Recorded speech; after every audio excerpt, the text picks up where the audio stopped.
बिहार में विधानसभा के चुनाव करीब हैं, मगर राज्य में अचानक बड़े अपराधों ने नीतीश सरकार को कटघरे में खड़ा कर दिया है।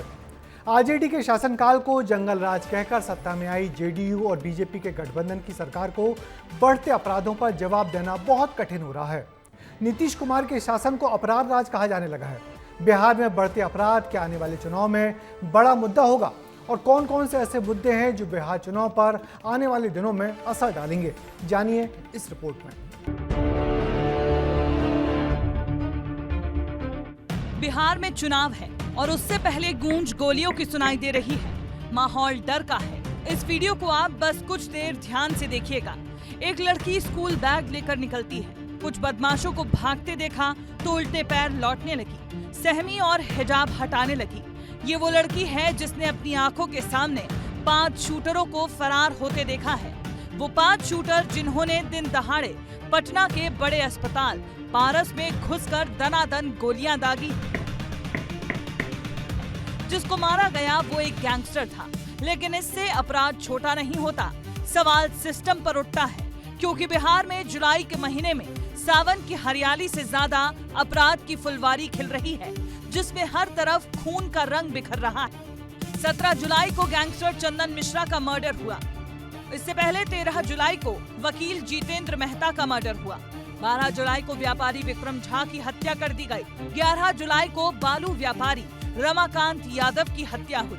4 जुलाई को पटना के सबसे बड़े कारोबारी गोपाल खेमका का मर्डर हुआ। मतलब साफ है, बिहार में चुनाव नजदीक है और उसमें सबसे बड़ा मुद्दा क्राइम भी है। दरअसल लालू का शासनकाल अपराध के लिए बदनाम हुआ था। लालू के विरोधी अब भी उनके शासनकाल को जंगल राज कहते हैं, लेकिन इस बार चुनाव में जंगल राज जैसा शब्द न के बराबर इस्तेमाल हो रहा है, क्योंकि पिछले कुछ समय में बिहार में अपराध काफी बढ़ चुका है। नीतीश के सुशासन पर अब विपक्ष सवाल उठा रहा है। विपक्षी लगातार आरोप लगा रहे हैं कि बिहार में अब कानून का राज और पुलिस का इकबाल खत्म हो चुका है।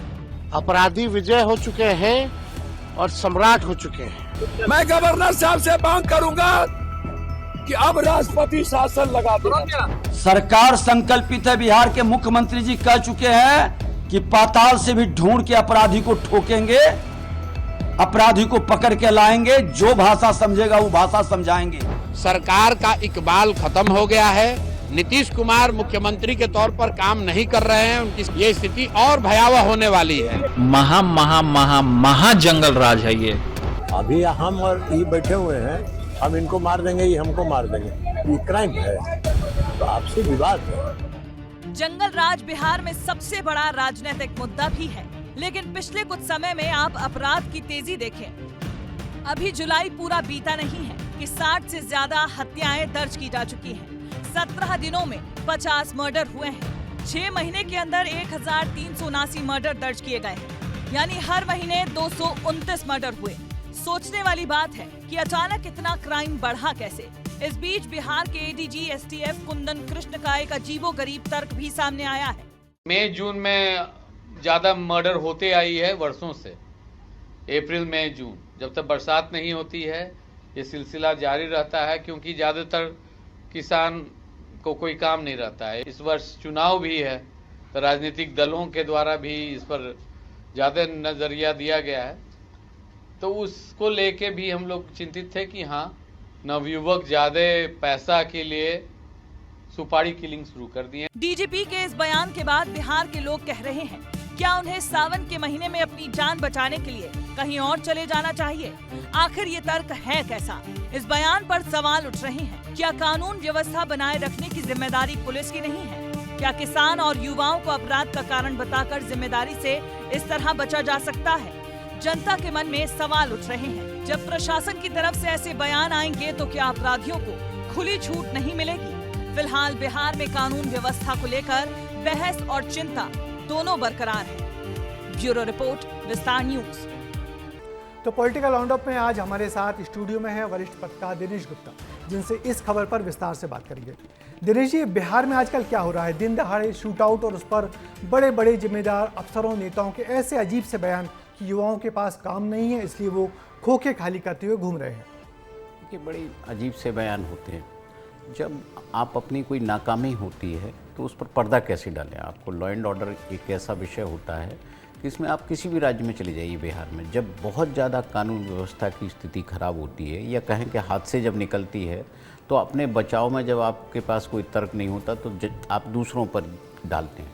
इसलिए जो भी बयान दे रहे हैं कि खाली बैठे, तो खाली किसके कारण बैठे हैं, ये भी तो सवाल सरकार को इसका जवाब देना चाहिए ना, कि आपकी जिम्मेदारी है कि लोगों के पास काम हो। जब आप लोगों के पास काम होगा तो खाली नहीं होगा, फिर आपके पास ये तर्क भी नहीं रहेगा कि जो है लोग खाली बैठे हैं इसलिए ये सारी घटनाएं हो। तो मुझे लगता है कि ये कहीं ना कहीं अपनी नाकामी या जो लॉ एंड ऑर्डर पर जो कंट्रोल होना चाहिए उसको ना जो है काबू कर पाने के ये किस तरह का बयान है। बिहार में अभी कुछ दिनों पहले मोदी जी की बड़ी सभा हुई थी, वो आए थे, तो उन्होंने भी एक नए तरीके का सपना बिहार के लोगों को दिखाया कि जो मोतिहारी है वो मुंबई बन जाएगा, जो गया है वो गुड़गांव बन जाएगा। तो आपको क्या लग रहा है, बीजेपी एक नए तरीके के नैरेटिव गढ़ने की कोशिश कर रही है? वो तो आप देखिए, लगातार बिहार वो राज्य है जहाँ भाजपा लगातार कोशिश कर रही है कि उसे किसी तरह से यहाँ सत्ता मिले। अब सबसे बड़ा जो हम पूरे देश में सुशासन पर जब चर्चा होती थी तो हिंदी राज्यों में बिहार पर ज़्यादा बात होती थी, टेक्नोलॉजी पर यदि आंध्र प्रदेश पे बात होती थी तो बिहार के सुशासन पर होता है। और जो इमेज है नीतीश कुमार की उसी तरह की गढ़ी गई थी। अब मोदी जी एक नए नैरेटिव के साथ हैं, क्योंकि वहाँ काम की वही बात है, जो बात कही कि लोग खाली बैठे हैं तो इसलिए आप अपराध हो रहे हैं, गोलियां चल रही हैं, तो काम कैसे मिलेगा। गुड़गांव जब आप बनाएंगे, उस तरह के जब सपने दिखाएंगे, तब लोगों को लगेगा कि हाँ भाजपा कुछ करना चाहती है। तो ये एक रंगीन तस्वीर पेश करने की जो एक परंपरा राजनेताओं में रही है, ये उसी तरह की कोशिश है। लेकिन हर राज्य का आदमी जानता है कि ना कोई गुड़गांव बन सकता है, ना मुंबई बन सकता है, क्योंकि सबके हर जगह का अपना एक तासीर होती है, उसी के हिसाब से वो डेवलप होता है। एक नई तस्वीर दिखाने की कोशिश है। मगर क्या आपको लगता है कि इस बार का बिहार का जो चुनाव है थोड़ा बदला हुआ होगा, क्योंकि इसमें परंपरागत खिलाड़ी तो हैं ही, मगर कुछ नए प्लेयर्स भी आ गए हैं, प्रशांत किशोर जैसे। ये चुनाव पे कितना असर डालेंगे और कितना बदलेंगे? देखिए, ये प्रशांत किशोर हैं। देखिए, एक स्ट्रैटेजी जब आप बनाते हैं किसी दूसरे राजनीतिक दल के लिए तो बड़ा आसान होता है, क्योंकि आप उनके नेटवर्क के आधार पर आप एक जो है काम कर रहे होते हैं, उनको आप स्ट्रेटजी दे रहे होते हैं। लेकिन जब आप खुद होते हैं तो क्या ग्राउंड में आपके पास ताकत है? और फिर जो बिहार की तासीर है उसमें जो जातिगत जो जिस तरह का पोलराइजेशन है या जिस तरह की परंपरागत राजनीति वहाँ स्थापित हो गई है, उसको आप कहें कि अरविंद केजरीवाल की तरह प्रशांत किशोर तोड़ देंगे, तो अभी तक जो वहाँ के लोग हैं उन्हें ये पता है कि हमें नया प्रयोग करना है कि नहीं करना। नीतीश कुमार या लालू यादव का जो परिवार की बात है वो, या भारतीय जनता पार्टी जिस तरह से नीतीश कुमार के साथ है, उसमें प्रशांत किशोर को तो खुद अपना ये उनका बेसिकली लिटमस टेस्ट मानना चाहिए कि वो राजनीति में। बिहार के चुनाव में जाति के अलावा कुछ होता नहीं है, सिर्फ जाति देखी जाती है। प्रशांत किशोर से भी लोग पूछ रहे हैं कि प्रशांत किशोर आखिर किस जाति का है। बिहार की स्थिति पर पॉलिटिकल राउंडअप का एक्सपर्ट कमेंट यही है कि बिहार में अपराध कथा कोई नई नहीं है। लालू राज को तो जंगल राज कहकर बदनाम किया गया और उसके सामने नीतीश कुमार के सुशासन बाबू की छवि गढ़ी गई। मगर इस चुनाव में एनडीए के नेता भी जंगल राज का जिक्र करने से बच रहे हैं। क्या इसलिए कि नीतीश कुमार की ये छवि इस कार्यकाल में बुरी तरह टूटी है? इसलिए बिहार की जनता को अब बदलाव की तस्वीर नए तरीके से दिखाई जा रही है।